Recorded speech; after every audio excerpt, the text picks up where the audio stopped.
we? Oh, what happened there? I don't know. We're live. We are live. My computer glitched out for a minute there. Welcome everyone. Apologize that we're a little late. I had some issues, but we are live with Bashar from 49er Minded. Everything's in the description. He's another great 49er content creator. Love watching his stuff.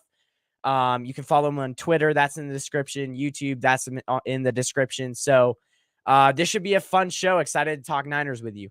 Oh, without a doubt, it's been a while. And then apparently I need to get you on my channel, man. I've been lagging in terms of inviting, not just you, but a few other peeps out there that I have a long list of trying to get on my channel. So if I didn't bring you on, it's not because I don't want you on. It's because, just a lot of names just slip through the cracks when I try to invite people. So eventually I'll get you on. You're doing a good job on your channel, man. I was gonna say I like that little pop filter you got. You have a small one. I want to get a small one like yours. I have the big one that gets in everybody's way. Yeah, I love them. This mic is probably the best mic that you can get for the price. It comes with a pop filter and everything. And so it came with that one. It came with a small one. Oh, that's nice, man. No, those are hard to find. Yeah, for sure. But yeah, I mean, how have you been? Washington Commanders, 49ers just beat them, so it's an exciting time. But let's get right into it. The 49ers, there was some problems in that Commanders game. We won convincingly. And I just think that there were some issues that need to be addressed, especially on the defensive end.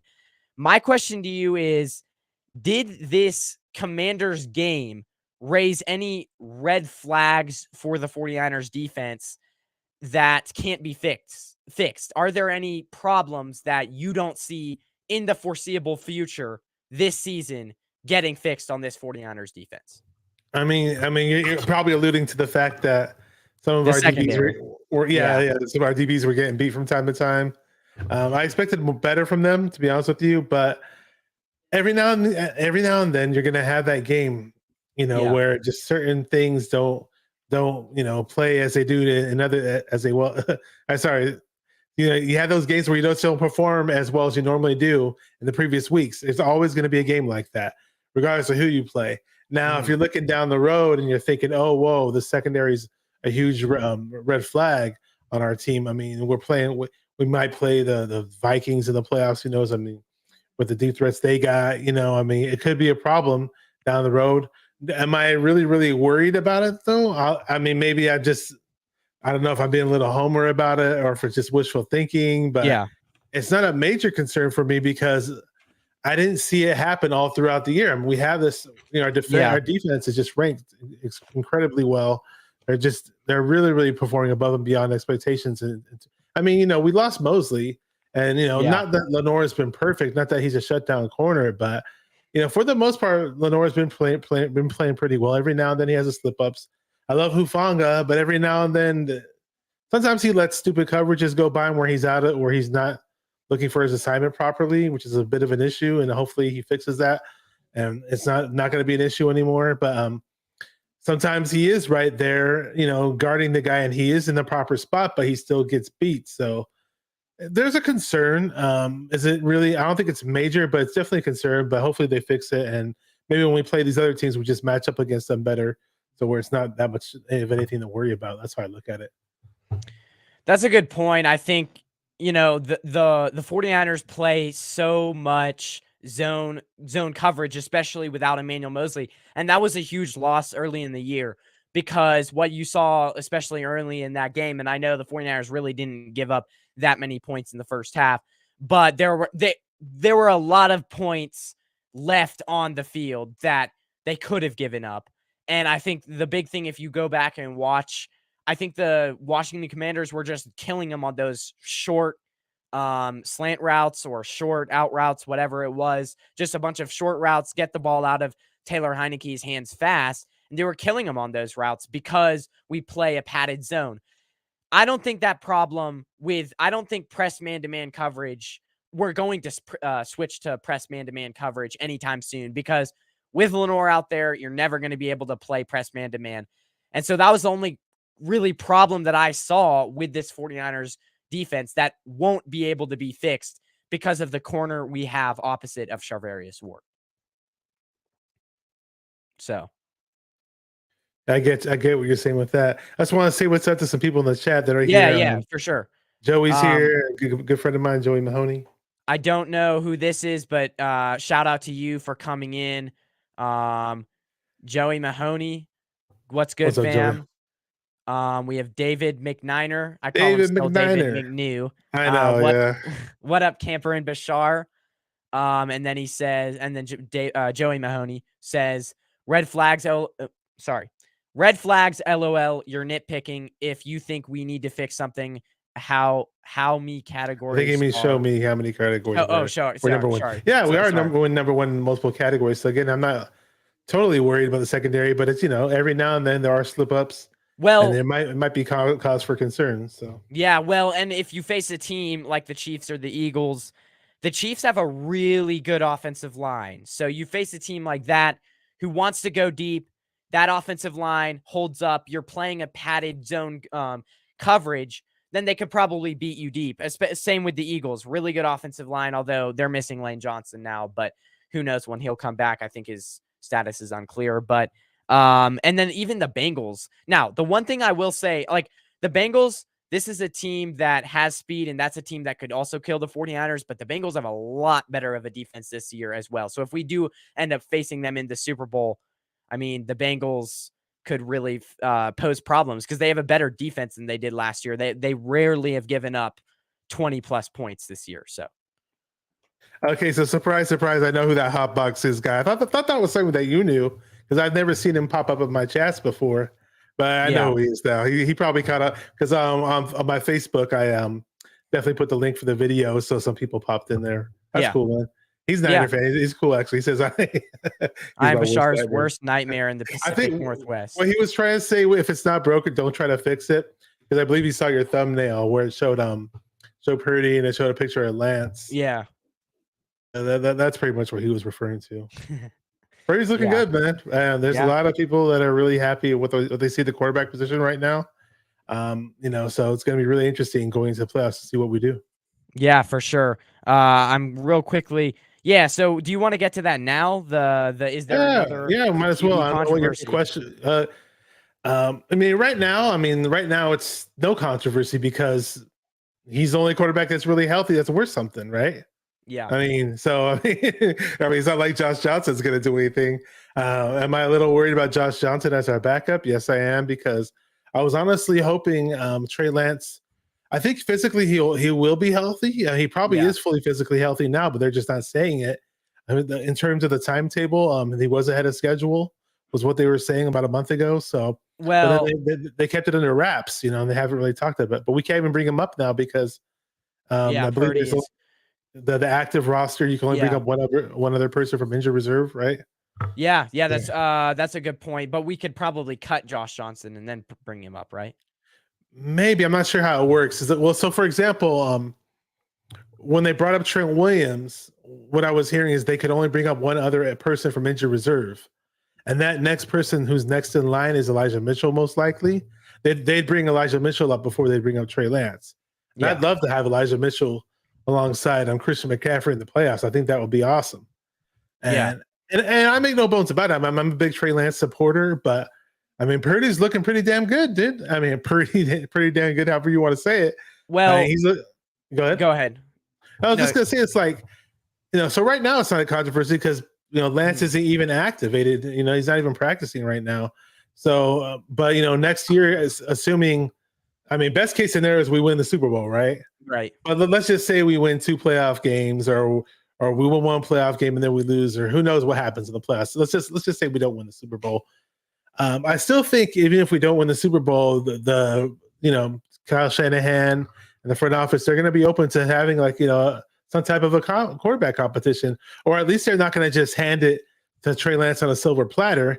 Now, I love Trey Lance. I'd love to see him be our starting quarterback. I'd love to see him be a Patrick Mahomes type player in this league, but you would still kind of have to develop this guy, But it's only fair to Purdy, right? Because he's been winning these games. He's looking pretty good. It's pretty much a foregone conclusion that Jimmy G is going to be coming back. I don't think he's going to be back. Certain fans who hold on to Jimmy for dear life would say otherwise. But if you're logically looking at it, it doesn't make sense for Jimmy himself to even want to come back. But Yeah. there probably will be a controversy at some Next point. year, and that's what I'm asking. Yeah, Next year, yeah. what do you At some think point in next camp. year? Yeah. Yeah, it seems like there probably would be. I mean, who knows? Maybe this Brock Purdy situation is the kick in the pants that Trey Lance needs to take his game to the next level. Grant Cohn was tweeting out something about that not too long ago, and this competition, iron sharpens iron, right? Is that what they say? Yeah. So I mean, we'll see. We'll see what happens. At the end of the day, people have people pointing the finger at me trying to say that I'm this Trey Lance guy and I'm not a 49er fan. I'm a fan of a particular player. Like, look, we drafted the guy number 3 overall. We traded up. We invested picks in him. As 49er fans, this is before Brock Purdy even stepped on the field. Is what I'm saying. But this is going on when the people were hating down Trey Lance before he got hurt, and they were almost happy that he got hurt. And they're like, oh well, who cares if he got hurt? Jimmy's back in there. Jimmy won this game. It's like, if you're a real 49er fan, if your team invests all these picks into one particular player, it's to the 49ers' benefit to want Trey Lance to succeed. It doesn't, as a 49er fan, the greater aspect of things, in the greater scheme of things, sure, you'd want to support Trey Lance. Why not? So that's what the whole thing is. But at the end of the day, if Purdy just steps up and becomes this amazing quarterback, let's say, and if Trey Lance does develop a little bit here and there, you may have to just part ways with Trey Lance if you already have the guy in Brock Purdy. It's going to be very interesting to see what happens next year when it comes to that. A lot of people still think that regardless, Trey Lance is just still going to be the starter. And, all throughout camp, there wasn't any worry for Brock Purdy to take Trey Lance's job during camp. But, definitely Purdy's improved on things too. So we'll see. Well, and I think something that could happen, I think it's going to happen is it's kind of like it's not a double whammy, but it's like, if he makes it to the Super Bowl, Purdy, great. But if he makes it to the Super Bowl, you're going to have the exact same thing that happened with Jimmy Garoppolo and Trey Lance. I mean, the locker room will be behind Jimmy Garoppolo. I'm sorry, Brock Purdy. The locker room's going to be behind Brock Purdy. So if you're Kyle Shanahan, you have to deal with that again the following season. And like, I know that Brock Purdy is a good, if he leads us to a Super Bowl and wins, that's a good thing. But the next year, it's almost like hurting Trey Lance's development, because then the next year you're going into another offseason that you have a QB controversy and there's more distractions for Trey Lance. So it's almost like it's hurting his development in that way, because you're having another offseason where there's all these questions in the locker room. And Joey brought it up in the chat, and I've been saying this for quite some time. It's a great problem for the team to have. I mean, you have 2 extremely promising young rookie quarterbacks. No longer rookies, but young QBs under rookie contracts. That is, it's cheap. And Purdy can play on the NFL level. You pretty much know Trey Lance can play. It's just that he hasn't fully come out of his shell yet. That's all. He can play to a certain. Honestly, I was saying this in Trey Lance's rookie year. Had you made Trey Lance a starter, he would give you just as much as Jimmy G's giving you, if not a little bit more, but just in a different fashion. Yeah, that was how confident I was with Trey Lance's abilities. And right now, so to speak, I mean, for the longest time, I always said that what Jimmy G does, and when we win all these games with Jimmy G, I was always saying what Jimmy G's doing, you could throw in a guy like Gardner Minshew and get similar results. It's not like Jimmy G's setting the world on fire. We had this extremely talented team built around him. The defense has always been stout, and now the defense is number 1 in the league, which is even better. Now we have a guy like Christian McCaffrey, in the supporting cast, which we didn't have before. It's like Jimmy has everything at his disposal. So it's not like, I was always saying you could bring in a game manager of some sort, an NFL level quality starter. It doesn't have to be a top 10 guy, and you might get similar results. And lo and behold, here comes Purdy. We never saw Purdy before, right? Yeah. He's pretty much dicking and dunking like Jimmy, but he's giving you some more. He's giving you more on top of that. He's got better awareness. He can get away from the pass rush. We can play action with him. Yeah. He can spin around and turn his back to the defense, and he's got that aspect to his game. Every now and then he can air it out, which Jimmy's tentative to do, and he sees the open guy downfield. Jimmy doesn't. Maybe Jimmy does see that guy, but he just doesn't want to throw that way. He's not confident. So it's you're getting about 1 notch to 2 notches more with Purdy right now than you did with Jimmy. Yeah, for sure. I completely agree. Let's get to some of the comments. McGlitchy should be benched. We have Brunskill that could play right tackle. Yeah, he hasn't played it in a while though, so I don't know if he's a little bit rusty. Let's see. I got you. Joey Mahoney says, "I got you, bro. I'm not a fan of Lenore. Still don't know why Ambry Thomas gets no play time. I know they say he didn't look good in camp, but he was a lockdown cornerback at the end of the season last year. I don't know about lockdown. There was a lot of times versus the Rams. I don't know about that, but Lenore didn't do bad. It's just Lenore can't play like man to man. But here's my thing is not very many cornerbacks, only top cornerbacks can play man to man lockdown like defense. Like there's not a ton of cornerbacks in the league. There are no lockdown quarterbacks and corners in there anymore. There used to be lockdown it's a corners, really hard position to play. So I mean, I think Lenore is minding his own. And another thing I will say with that is not all of it is his fault. 4 minutes left in the third quarter, the Commanders hit a deep ball to Terry McLaurin, which gets him inside like the 15 or whatever. And part of that play was Hufanga messing up a little bit. He bit on that under that underneath route. He bit on that underneath route that they were running with the running back, and it let McLaurin go one-on-one with Lenore downfield. So that's another problem that it's not really all Lenore's fault. So, but it is disappointing about Ambry Thomas though, because he showed some promise last year. True. That is true. I was rooting for the guy last year, and he was stepping in towards the end of the season and making plays, and he wasn't too bad in the playoffs either. And now it's just like he's a nobody on the team. He had a bad camp for whatever reason. I don't know what changed in his preparation. I don't know if anything changed at all. Maybe his confidence changed. I don't know. But for whatever reason, they've got him in the doghouse pretty much. It's kind of weird.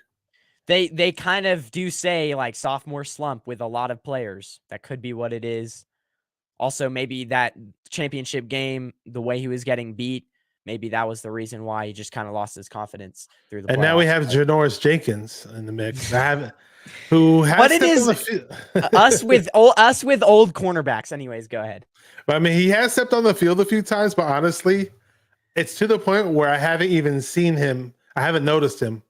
Now, I know he has been on the field, but I never saw, I don't even know what number he wears. I haven't even really seen him out there. Yeah. Have you noticed him out there? I did, because I briefly saw him when Charvarius Ward went out against, I believe it was the Seahawks, and I briefly saw him go. Because I think last game when Charvarius Ward went out, it was Womack going in at that outside. Womack, yeah. But I think he went in on the Seahawks game, and I briefly saw him, but I can't remember what his number was. So no. I'm trying to look up what his number is. It doesn't even say. While you do that, I'll answer some more comments. Oh, go ahead. Yeah.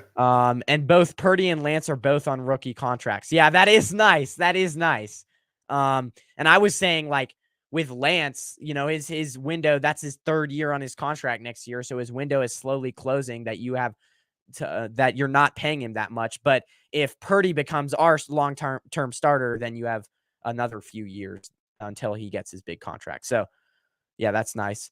French potatoes. I don't know what he was meaning there. Me neither. I have no idea what he means by the French potatoes, Tommy Huxley. What are you talking about? Ain't it? He had a pretty good. Sorry, he had a pretty good game against the Cowboys. He had a pretty good game against the Cowboys. They're a good team. 69 has been playing fine lately. Just had stupid penalties. But if he's playing fine, then wouldn't he not be having all these penalties? Isn't that the definition of playing bad? He had a better game this past week. He definitely looked a lot better than he did in the previous weeks. Yeah. So if McGlinchey does bad, I'm going to speak up on it. But if he has a good game, I'll speak up on it. A lot of people won't speak up on it because the stigma is that McGlinchey is terrible and he sucks. And he's probably having his worst season as a 49er. I mean, he used to be a dominant run blocker, and way back early in his career, I'm talking 2019, 2018, and so forth. I'd be a McGlinchey defender, probably up to 20. Last year I wasn't really defending him so much, but I'd defend a guy because I'd be like, look, he's a dominant run blocker. We're a run first team anyways. And sure, he's not the greatest pass blocker, but he makes up for it in some way, somehow. And every now and then he pass blocks, okay? But, this year I had to be like, whoa, what's wrong with this guy? Dude, get him off the team, man. Please, I'm so sick of him.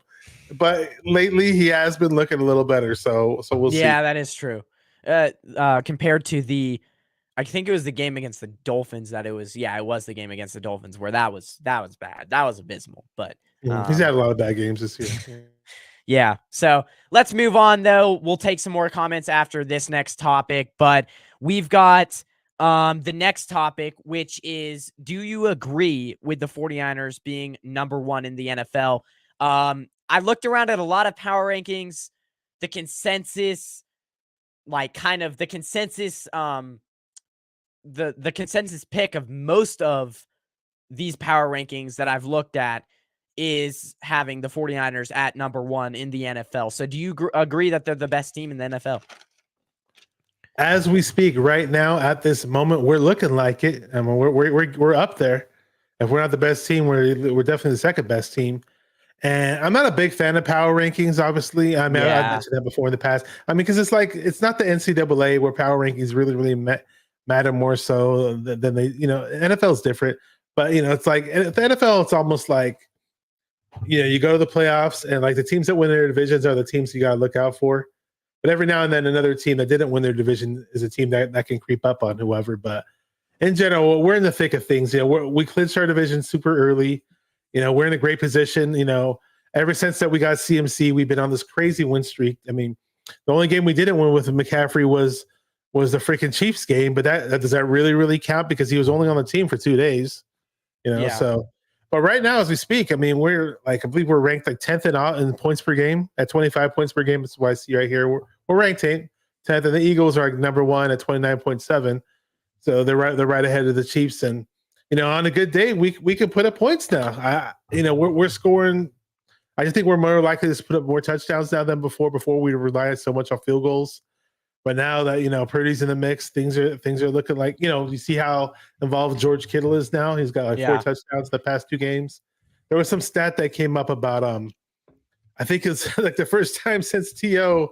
that a 49er pass catcher has had multiple touchdown games back to back multiple touchdown games. The last time we had that was since T.O., which really opened my eyes. I was like, damn, really? It's been that long?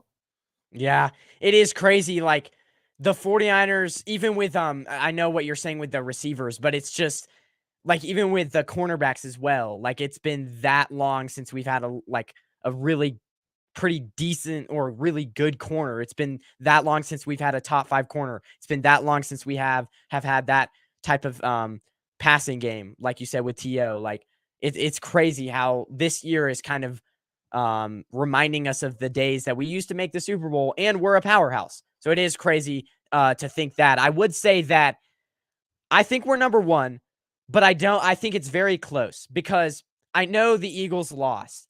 But the thing that I think is a little bit I've been very skeptical on the Eagles this year. You can go back and watch shows, but I think I've been very skeptical because, hold on. I've been very skeptical on the Eagles this year, but I'm going to give them some of their props.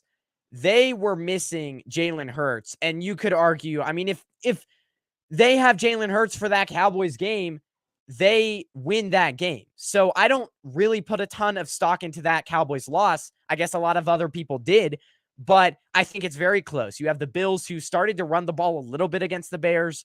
You have the Chiefs who they have an MVP, probably the MVP in Patrick Mahomes. So I think it's very close. And I mean, the Eagles did lose a few guys to injuries. Lane Johnson, one of the best tackles in the league, he's gone for a few weeks. And then Avonte Maddox, who's very solid, he's gone for the season. But the Eagles just have so much talent on that defense. It's just, it's so hard to ignore the Eagles' talent. And I don't put a ton of stock into that Cowboys game, even if they lost. I still think the Eagles are the team to beat in the NFC. Yeah. Yeah, they're definitely a team to beat. Oh, by the way, back to Janoris Jenkins. Go ahead. Go ahead. Back to Janoris Jenkins before I forget. Before I forget, Janoris Jenkins wears number 20. So I was like, yeah, I thought that was Ambry Thomas's number, but it says he wears number 20. So there you go. That is a good point. He did wear number 20 last year. I don't know. Yeah, I don't know what it is. Oh, no, you know what? No, my bad.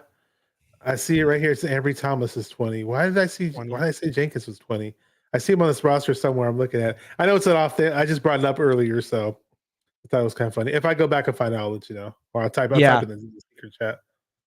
Yeah, go back real quick to before we leave this topic. Go back and quickly look at when you have time. Avonte Maddox, really good slot corner. Avonte Maddox. What about him? What do you want me to see? Well, just if you don't know about him, I mean, just go back and look at him because he's a great corner. That will be a big loss for them. The Eagles. I mean, they worry me a lot because their trenches are so strong. Yeah, I mean, they're just stacked, man. We're really stacked, and they're really stacked. So, another thing. Go ahead. I mean, I know they lost just because they lost the game. It doesn't mean I should be like, oh wow, yeah, it's gonna be easier for us now. No, once the playoffs come around, it's a different story, man. Yeah, we'll see. But yeah, let's get to the next topic.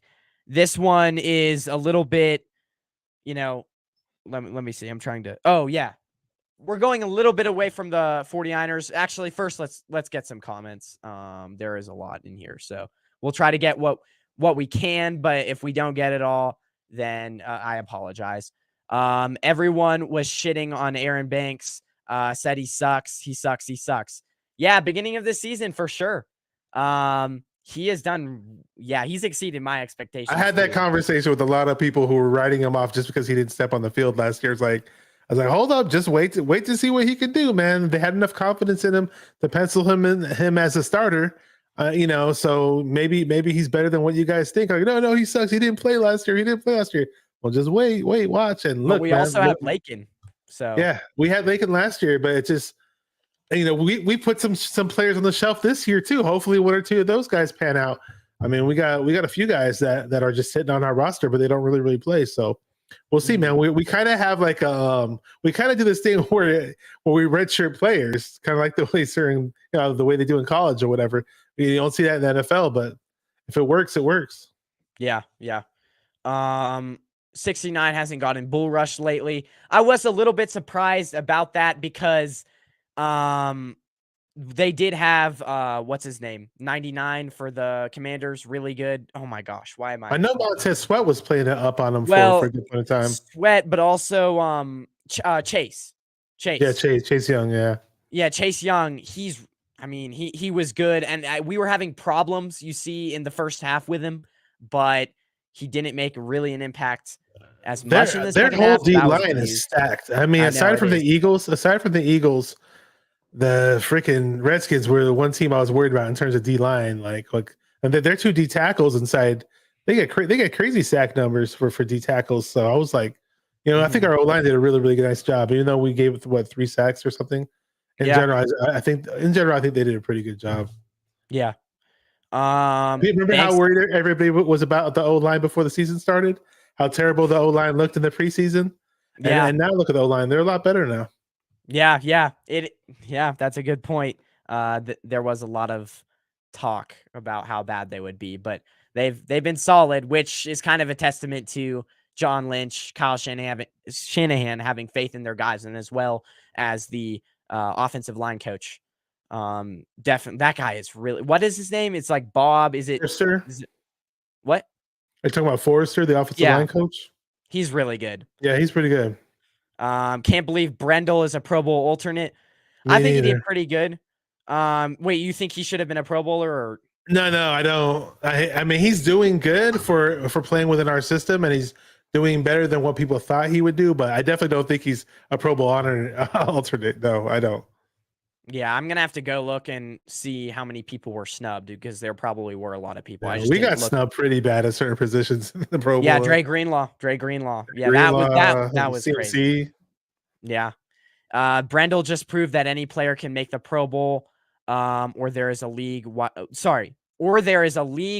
lack of talent at center. Yeah, for sure. Okay, well, let's get into the next topic though. And this is kind of going a little bit away from the 49ers.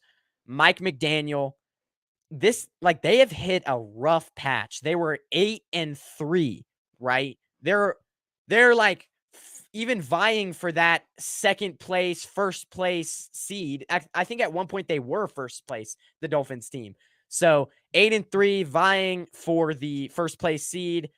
Fast forward to today, they've lost 4 straight versus the 49ers, the Chargers, the Bills, and the Packers.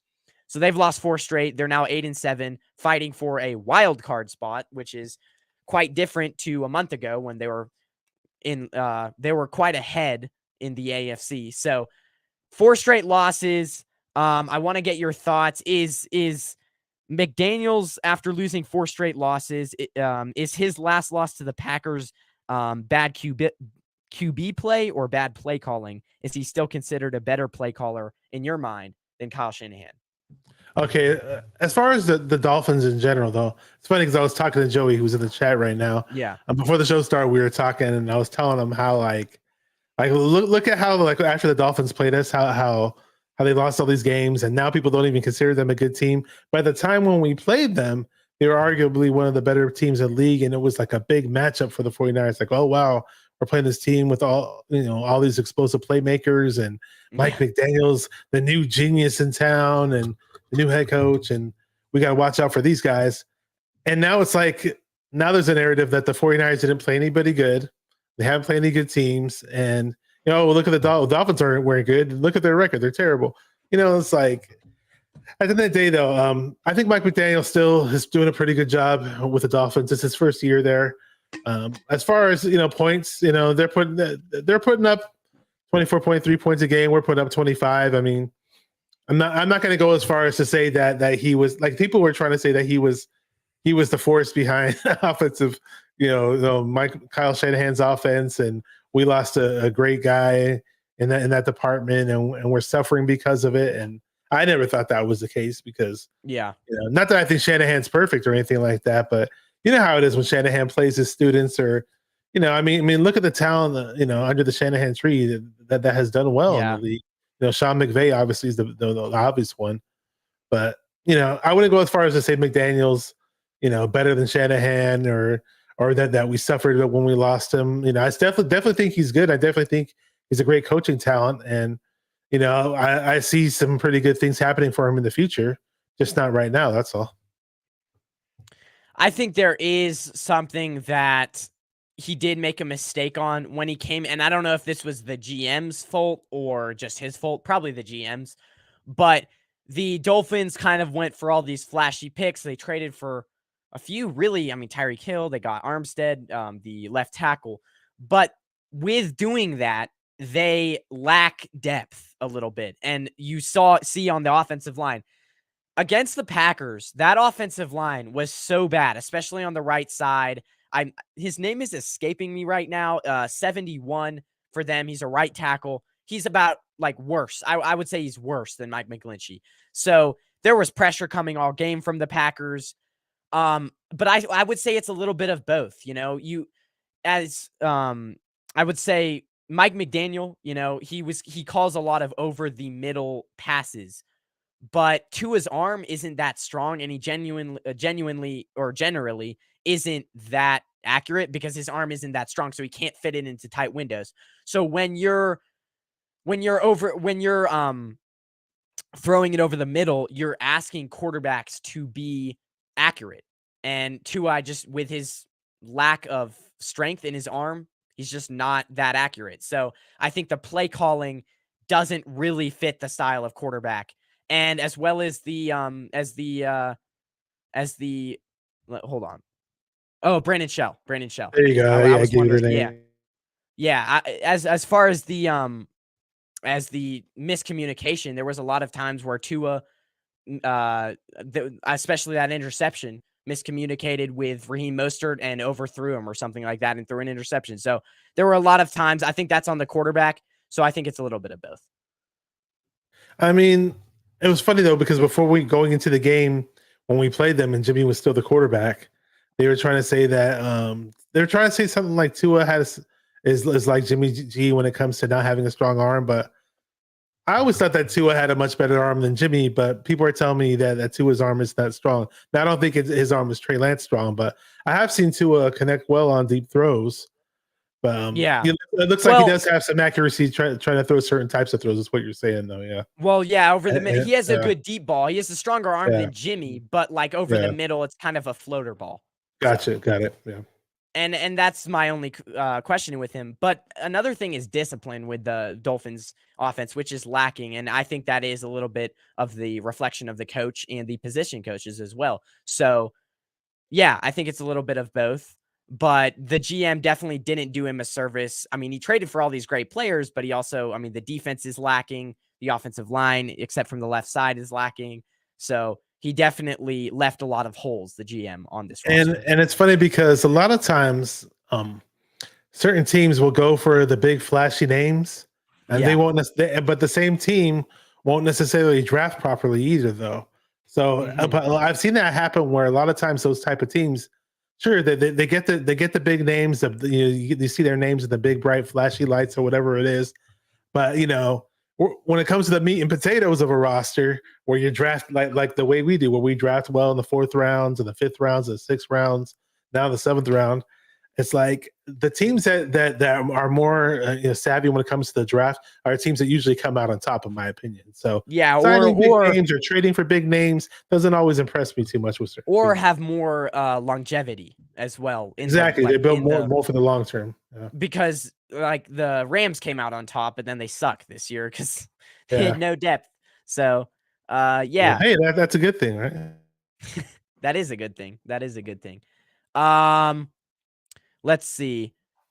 Shanahan doesn't like starting rookies, only if they are by far the best player. Yeah, I would agree with that. Maybe Kenneth Goldsmith, never seen him in here. So I know. Okay, he's a good buddy of mine on Twitter, and he's been on my show before. What's up, Kenny? Nice. Maybe Brendel isn't as bad as everyone thought. Yeah, I definitely I was getting flashbacks to Haranis Grasu a few years ago before the season started. I just mentioned that guy. He was horrible. And I was like, if this guy is Haranis Grasu, I will never even like the 49ers again, because that would have been the worst move of all time. And he's probably the worst center I've ever seen. Yeah. And well, he's actually a guard now, because I saw him the other day on another team. I can't remember who it was, but I think it was the Browns, I would say. And he was a guard playing at guard. I don't know who it was, but he's on another team. Starting. Surprisingly. So. It's funny when certain players are just terrible on the 49ers, and then I'll just forget completely about them, and I'll just flip through the channels like 3 or 4 years later. I was like, this guy's still in the league? Yeah. Shanahan has trust issues. Hello to Damian Lee. He's a regular. Tua should have never played on the in the Niners game. Yeah. Wait, was that the week after the concussion? I think that was the 2 weeks after the concussion. Maybe 2 weeks, yeah. What's up, Damian? Because I remember they had a Thursday night game. That was the game where he re-injured his head. And then they had a week and a half to rest. And then the next week was the 49ers game, I think. So it was like 2.5 weeks from that injury. Joey has a comment about Danny Gray that you might want to bring up. All team. Wait, is this one? No, wait. Oh, hold on. Oh, Danny Gray needs to play. I'm absolutely pissed off. You know what? Because so Joey and I were talking a lot about Danny Gray. He was the first person to tell me and a lot of people about Danny Gray. Actually, I had no idea who he was, and certain others didn't either. And I was pretty excited when Danny Gray got drafted. He was even more excited than I was. And when we saw Danny Gray catch that huge touchdown in the preseason from Trey Lance, and Trey Lance is just making it easy, like he could throw deep balls in his sleep, we were pretty excited. And then, unfortunately, Lance got hurt. We know. And the regular season comes around, and where's Danny Gray? Is he even playing? He suits up, but it's like he's not even out there. And it took him forever to finally get his first catch. It was at the end of one of the Brock Purdy games, I believe, the end of the Dolphins game, where he finally got a catch. But we have Brock Purdy in the mix now. It's like we still don't see Danny Gray, and we're not, and Purdy's strength obviously isn't the big time deep ball. We get it, but he does make a conscious effort to at least air it out from time to time, which is nice. I like that. He makes a better effort than Jimmy does. So, and even if we don't have Patrick Mahomes quarterback with that type of arm. I still want to see whatever quarterback we do have take advantage of certain matchups when people are deep down the field, and Purdy's looking like he's going to do that from time to time. And what I will say is Danny Gray, well, both third-round picks, like this is kind of like the second straight year that we really haven't used any of our third-round picks to play. Like, I mean, we had Banks and Sermon. Sermon ended up being a guy that we cut the next year. Banks, we didn't play the first year. So we had those few guys that didn't play the first year, and those were both... No, Banks was the second-round pick, so that's my bad. But third round, or Ambry Thomas was a third-round pick, and then Sermon.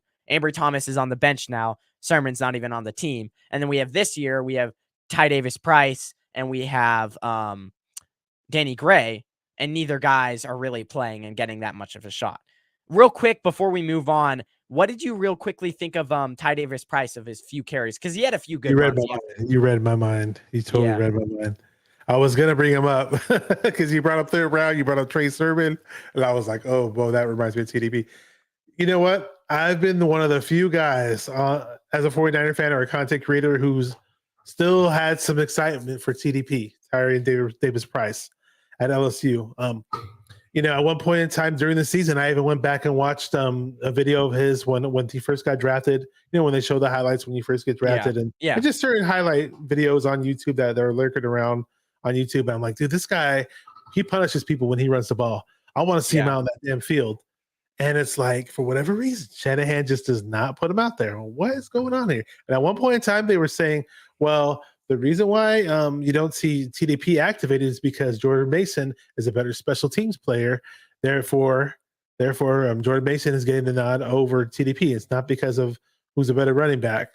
But then all of a sudden we start seeing Jordan Mason get some touches. Like, whoa, who's this guy? He's looking pretty good. And people were saying Marshawn Lynch. Like, dude, stop saying Marshawn Lynch. Come on, what are you smoking? But then we play Seattle at the very end of the game. We only need like 2 yards, and he busts this huge Marshawn Lynch type run, and unfortunately, looked like he could have got a touchdown, but he was held very short. Stopped at the 2 yard line, I believe, and unfortunately, we didn't punch it in with him like we should have. But I finally saw TDP play for the first time in a long time. He played a couple other times this season and got a few other carries. I forgot what games they were, but he got a big decent work. It wasn't that impressive though. I was like, well, he had a few, like he had an 8 and 9 yard run, I believe. Okay. But just his overall production it didn't look too great. And one of my friends is a big running back guy. His name's Kenny. I don't know if he's watching, but he's like typing in this 49er chat that him, and he's like, "Oh, look at TDP. He sucks. He's all about Jordan Mason. He's all about watching the running backs. He's all pumped up for the running backs." So I don't know, man. The way Sermon's looking, not Sermon, man, Jordan Mason. Yeah. The way Jordan Mason is looking. It doesn't look too bright for TDP. I mean, I don't know if we hold on to TDP for next year or draft another running back, but I said this a few times already. Let's just stop the whole drafted running backs in round 3 from now on, because for whatever reason, regardless of who you think is going to be good, it's just not working. I don't think the 49ers will draft one in third round after they got Christian McCaffrey. If they do, that's stupid. Anyways, go ahead. Yeah. Sorry Tommy to cut Huxley you off. says, "Oh no, it's okay." Tommy Huxley says he weighs more than Lynch. You know what? Larry Kruger the other day was saying that Jordan Mason weighs 235 to 240 pounds. He's that big? I didn't know, because I know he was listed at 224 at one point, but maybe he put on some weight. But he doesn't really look that big. Like he kind of looks a little bit like what's the other guy that we let go? Dread guy. He has dreads, and what was his name? And we had him on the roster for a long time. Why can't I remember this? Not Hasty. Hasty. Oh, he looks bigger than Hasty. Yeah, but definitely looks bigger than Hasty. Yeah, he's pretty strong out there, regardless of how big or how small he may look. He plays big, that's for sure. He breaks tackles and he doesn't go down easy. So I don't know if he has hands. I don't know if he can catch. That's one thing. Like with Shanahan's offense, if there's certain things that you may not do well, you may not be on the field as much as people expect you to be out there for. So so if he doesn't pick up the blitz properly or whatever it is, but it does sound like I believe that they announced today that Elijah Mitchell is going to start practicing eventually. Yeah, I'm not sure if you saw that. Yeah, they did.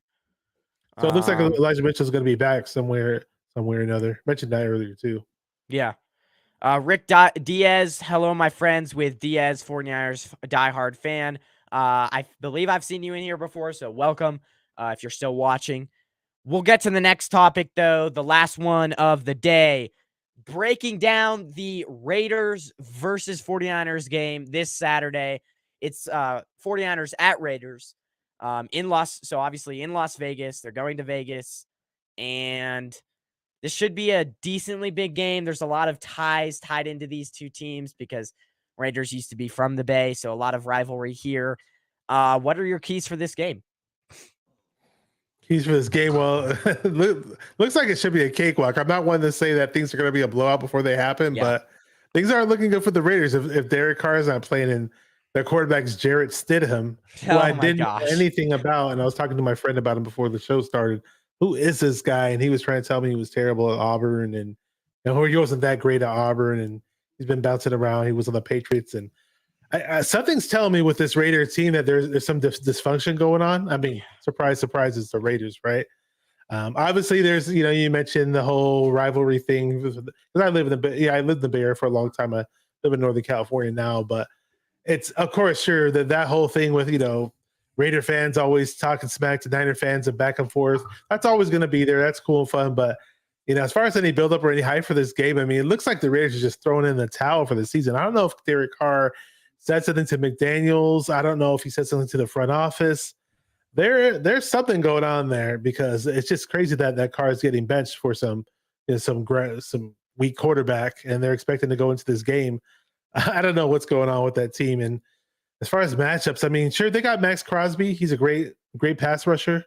That's somebody you got to keep your eye out for. They got Chandler. Is Chandler Jones healthy now, or I thought he was? He was. Well, he played in the Patriots game. He had that touchdown or whatever. That's right. That was actually pretty funny, though. I can't stand the Raiders. I grew up hating them, but I thought that was one of the funniest plays ever. There's this funny play where there's a funny video that's on Instagram. The backwards pass. Yeah, they showed the backwards pass play with Chandler Jones, and they mixed it in with a play from the Water Boy, and it was literally the same exact thing in the Water Boy that happened, where they threw the backwards pass the wrong way to the D lineman and he ran it for a touchdown. So that was just hilarious seeing that. Yeah. You guys all probably know what we're talking about. Bless you. Well, I was actually coughing. I actually have a slight bit cold, so that's my bad. Okay. It's that time of year, man. People getting sick. I mean, yeah. Second time in like a month, but sucks. Whatever. The Raiders, I think, if the 49ers do end up getting down in this game, which I highly doubt it, no need to worry. The Raiders have given up 4, 10 or more point leads at halftime, so that's a huge one. And their run game generally hasn't been that great. They're one of the bottom 10 team, 4.3 yards per carry. And this is like the 49ers have faced so many opponents this year that don't have a good run game. And if you're against the 49ers and you don't have a good run game, there's no way that you are going to match up with the 49ers and going to win this game because it's just the 49ers run game is a really good run game. There's a lot of things you can do with it. So that's a big thing.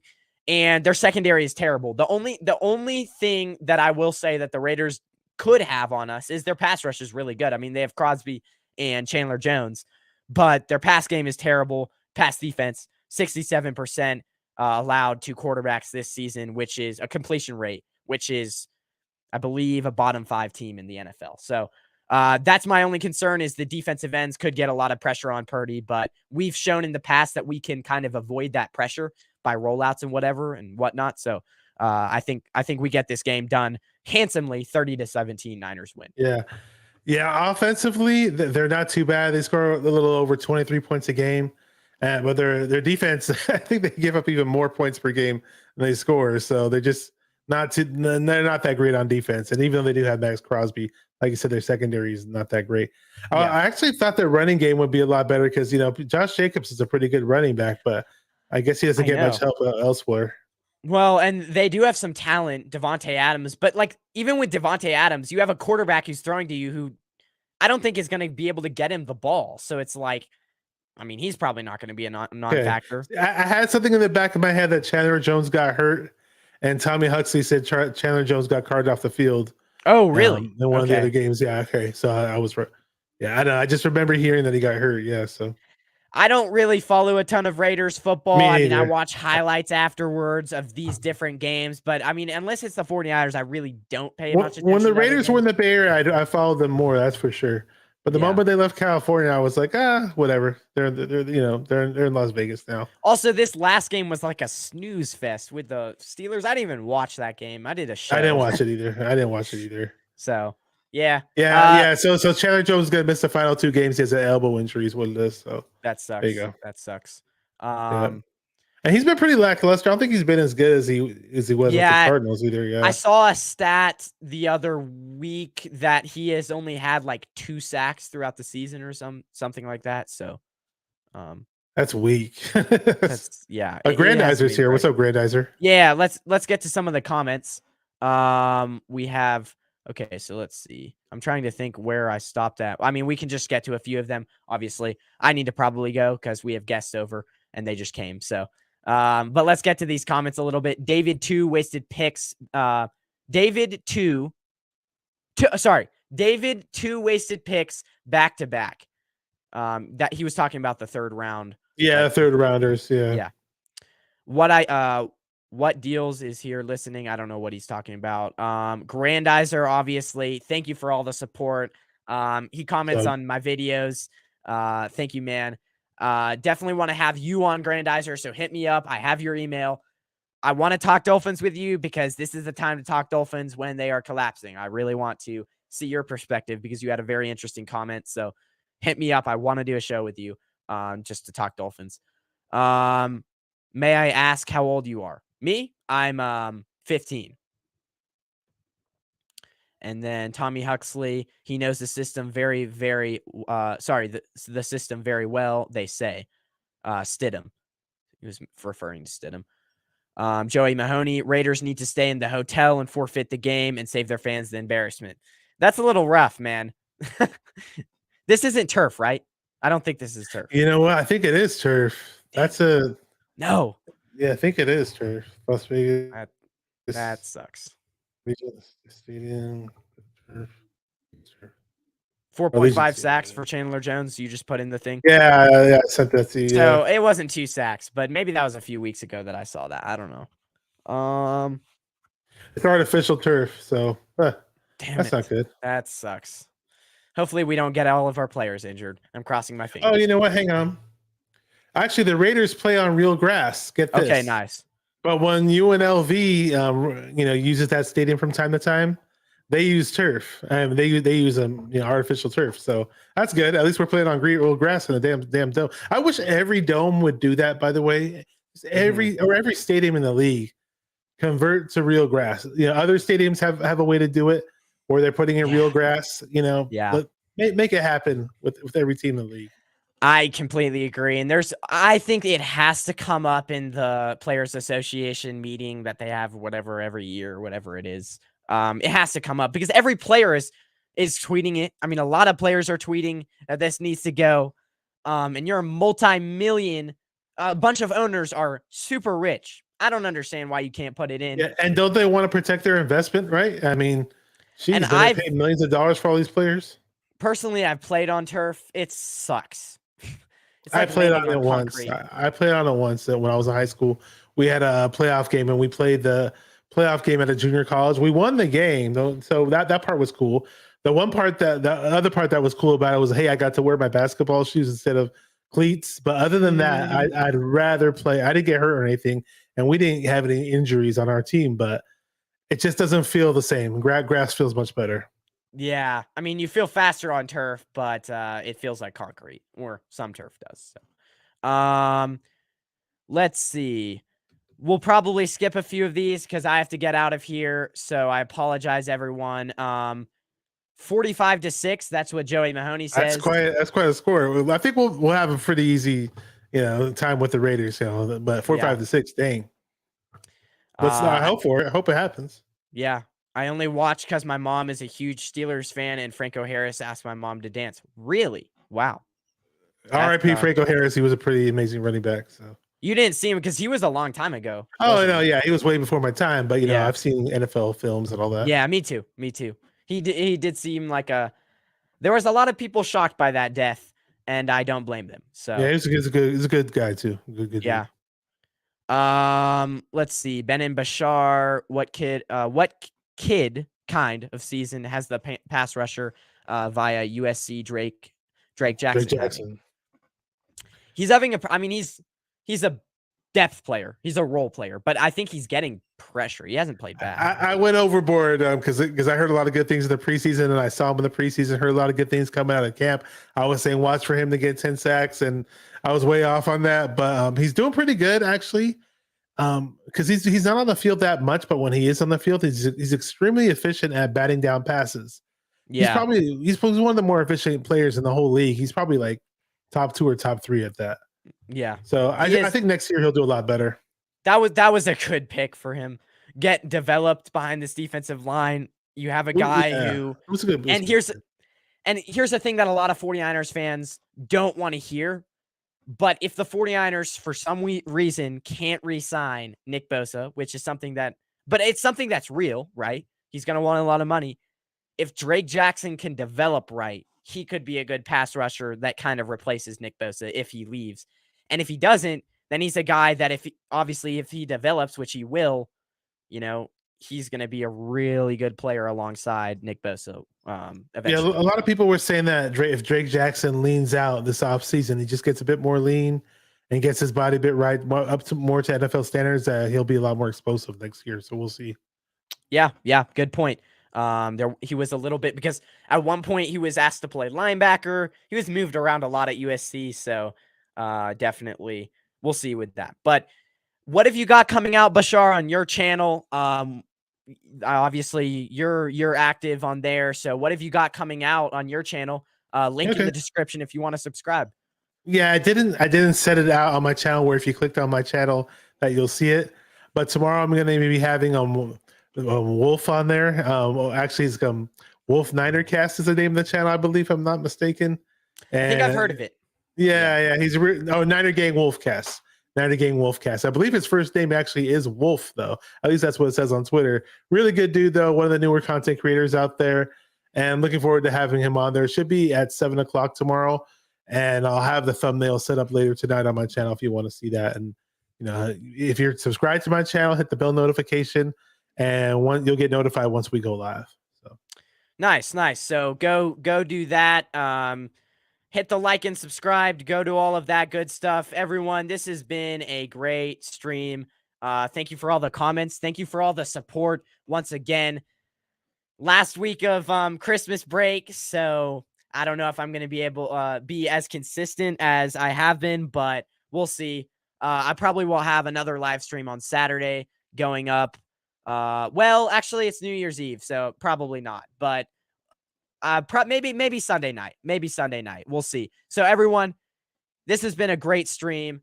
Clap it up for Bashar. Thank you for coming on. Thank you. Really, really appreciate having me on, man. And you're doing a good job, man. So appreciate you. Yeah. Thank you so much. Everyone, will see you again whenever. I don't know, probably Sunday. And have a good rest of your night. Thank you.